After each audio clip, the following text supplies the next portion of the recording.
বৰবাম দিহিঙীয়া গাঁৱত মেডাম মেফি সোণালী জয়ন্তী বৰ্ষ উদযাপন। বৰবাম দিহিঙীয়া যুৱ সংঘ আৰু পয়ফুৰা লুং মং নুন চুংখাম সংঘৰ উদ্যোগত সমূহ গাঁওবাসীৰ সহযোগত টাই আহোমসকলৰ পবিত্ৰ উৎসৱ মেডাম মেফিৰ সোণালী জয়ন্তী বৰ্ষ দিনজোৰা কাৰ্যসূচীৰে অনুষ্ঠিত কৰা হয়।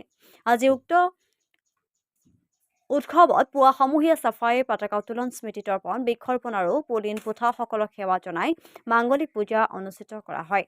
ইয়াৰ পিছতে সাংস্কৃতিক শোভাযাত্ৰা বাহিৰ কৰাৰ লগতে মুকলি সভা অনুষ্ঠিত কৰা হয়। মুকলি সভাত আগন্তুক দিনত আহোমসকলৰ পৰম্পৰা, কৃষ্টি, সংস্কৃতি, ভাষা আৰু অন্যান্য বিভিন্ন বিষয়ৰ ওপৰত আলোচনা কৰা হয়। আজি উক্ত টাই আহোমসকলক জ্যেষ্ঠ গণ্যমান্য ব্যক্তিসকলে উপস্থিত থাকে। যিহেতু আজি পবিত্ৰ মেডাম মেফি আপোনালোকৰ বৰবাম দিহিঙীয়া গাঁৱতো বৰবাম মেডাম ৰাইজলৈ কিবা এটা প্ৰেৰণ কৰিছে।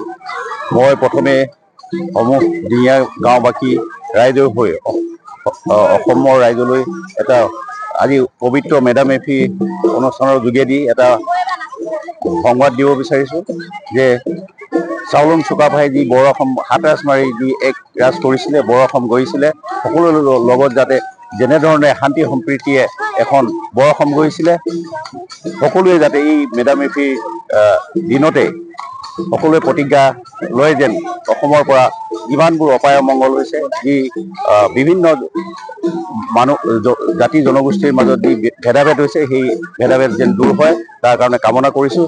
আজি আমাৰ বৰবাম দিহিঙীয়া গাঁওবাসী ৰাইজে 1977 চনৰ পৰা মেডাম মেফি উদযাপন কৰি আহিছিল। সেই উপলক্ষে আজি আমাৰ সোণালী জয়ন্তী বৰ্ষ।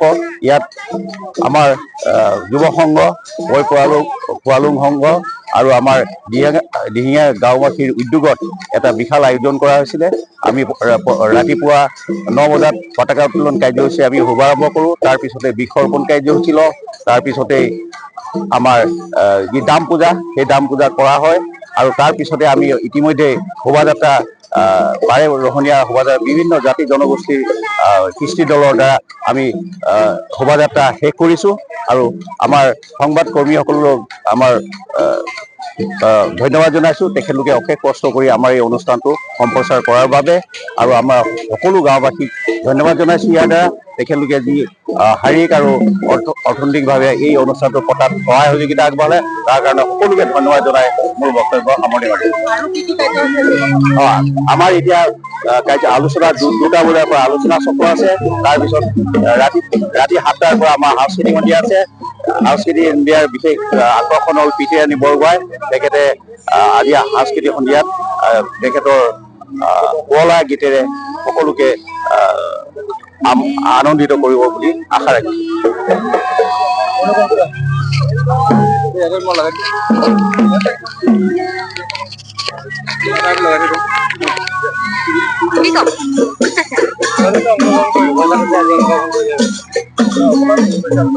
বৰবাম দিহিঙীয়া গাঁৱৰ আহোম জনগোষ্ঠী লোকসকলে ইষ্টদেৱতাসকলক পূজা কৰি অনুষ্ঠিত কৰা হয়। গতিকে আপোনালোকৰ গাঁৱত পৰম্পৰাগতভাৱে আজি 50তম সোণালী জয়ন্তী বৰ্ষ ঘূৰিছে। সেই অসমবাসী ৰাইজলৈ মেডাম মেফি উপলক্ষে কিবা এটা প্ৰেৰণ কৰিছে। অসমবাসী ৰাইজলৈ মই পবিত্ৰ মেডাম মেফি উপলক্ষে শুভেচ্ছা জনাইছোঁ। আজি আমাৰ বৰবাম দিহিঙীয়া গাঁৱৰ আজি সোণালী জয়ন্তী বৰ্ষ। ইয়াত 50 বছৰে বিগত 50 বছৰে আমি মেডাম মেফি উদযাপন কৰি আহিছোঁ আৰু আমাৰ যিসকল দাম কৰা হৈছে পুলিন পোথা সকলোৰে পৰা আমি আশীৰ্বাদ বিচাৰিছোঁ। সকলোৱে যাতে একত্ৰিতভাৱে থাকিব পাৰোঁ, শান্তিৰে থাকিব পাৰোঁ, কুশলে থাকিব পাৰোঁ। চাউলুং চুকাফাই বৰ অসম গঢ়িছিল হয়নে? গতিকে আজি যেন অসমখনত বিকশিত হয় মুহূৰ্ত হৈছে। গতিকে এই মুহূৰ্তত আপুনি যিহেতু এই গাঁৱৰে এজন জ্যেষ্ঠ ব্যক্তি, কি ক'ব? তাৰমানে চাউলুং চুকাফাই ইয়াত অসমত ভৰি দিয়ে বিভিন্ন জাতি জনজাতি একত্ৰিত হৈ বৃহত্তৰ অসমীয়া জাতি গঠন কৰিছিল আৰু সেয়াই আজি ইয়াত প্ৰতিফলন হৈছে। ইয়াতো বিভিন্ন জাতি জনজাতিয়ে শোভাযাত্ৰাত অংশগ্ৰহণ কৰিছে।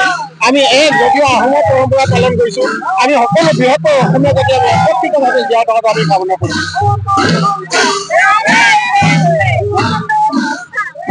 ৰায়পুৰতে সাংস্কৃতিক শোভাযাত্ৰা অনুষ্ঠিত হৈছিলে ইয়াত আপুনি আহি অংশগ্ৰহণ কৰিলে অংশগ্ৰহণ কৰি কেনেকুৱা পালে আৰু কিবা এটা পাইছে খুব ভাল লাগিলে মোৰ একেবাৰে জন্মস্থান কাৰণ মোৰ গাঁওখনৰ দাঁতি কাষৰীয়া অঞ্চলেই হ'ল বৰবাম দিহিঙীয়া গাঁও আৰু এটা ঘৰুৱা অনুষ্ঠানত উপস্থিত থাকিবলৈ পাই বিৰাট ভাল লাগিছে এই সুযোগতে বৰবাম দিহিঙীয়া গাঁও সমূহ ৰাইজক বহুত বেছি ধন্যবাদ জ্ঞাপন কৰিছো আহোমৰ এক পৰম্পৰাগত ধৰ্মীয় অনুষ্ঠান মেডাম মেফিলে মোক আমন্ত্ৰণ জনাই ইমান ৰাইজৰ মাজত দল সমদলেদি মোক ইমান ধুনীয়াকৈ মানে যিখিনি কাৰ্য হৈ আছে বিৰাট ধুনীয়া লাগিছে আৰু আপোনালোকৰ যোগেদি সমূহ ৰাইজলৈ পবিত্ৰ মেডাম মেফিৰ বহুত বহুত শুভেচ্ছা জ্ঞাপন কৰিছো লগতে মানে কি হ'ল আমাৰ বৰদলনি অঞ্চলটো যিহেতু জাতি জনগোষ্ঠীয়ে ভৰপূৰ এটা অঞ্চল গতিকে সাংস্কৃতিক শোভাযাত্ৰাটোত সমূহ ৰাইজে ইমান ধুনীয়াকৈ সহযোগ কৰিছে সকলোকে এই সুযোগতে ধন্যবাদ জনাইছো